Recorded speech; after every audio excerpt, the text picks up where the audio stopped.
Good evening and welcome to the show.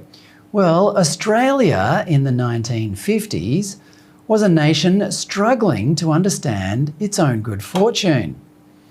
People lived in spacious homes on wide streets where fit-looking men delivered milk daily to housewives who were presumably inside flicking through catalogues of the latest electrical conveniences like fridges and television sets. Barry Humphries turned 16 at the dawn of the decade, and his theatrical tendencies in this uniformly drab time drew him to iconoclastic experimental theatre. But his disdain for conformity wasn't as profound as that of his peers and successors. By the 1970s, he could clearly see that the leftism of Australian culture was a far greater threat to good sense and good taste than the unsophisticated optimism of the 1950s had ever been. From this, Sir Les Patterson, the fictional godfather of the Australian Labor Party, was born. Conservative Liberals had been in power for over 20 years.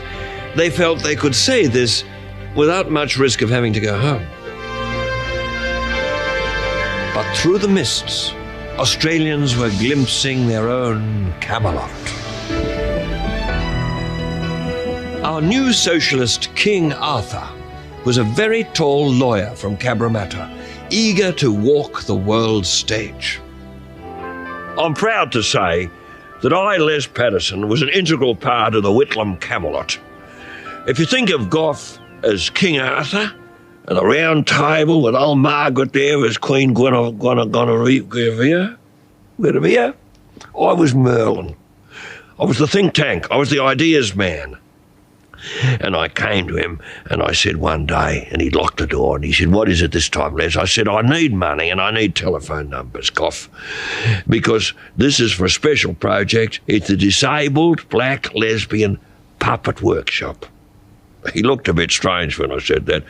He said, "You need big bickies for that, Les?" I said, "Yes, the Black Disabled Lesbian Women's Puppet Workshop."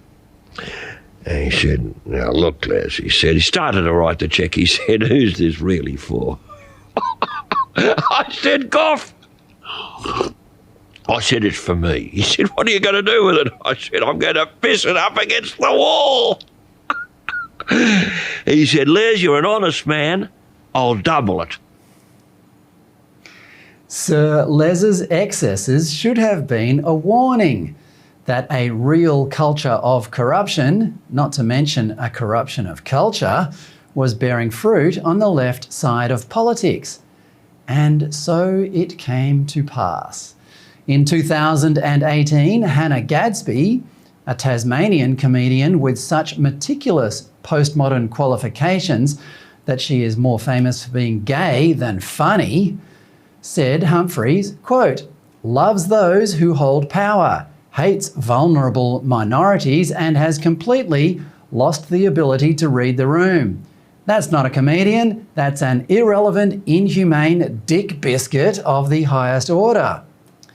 Well, Sir Les would have been surprised by that comment. The bulge that famously extended down his trouser leg during stage performances was more the shape of a baguette than a biscuit.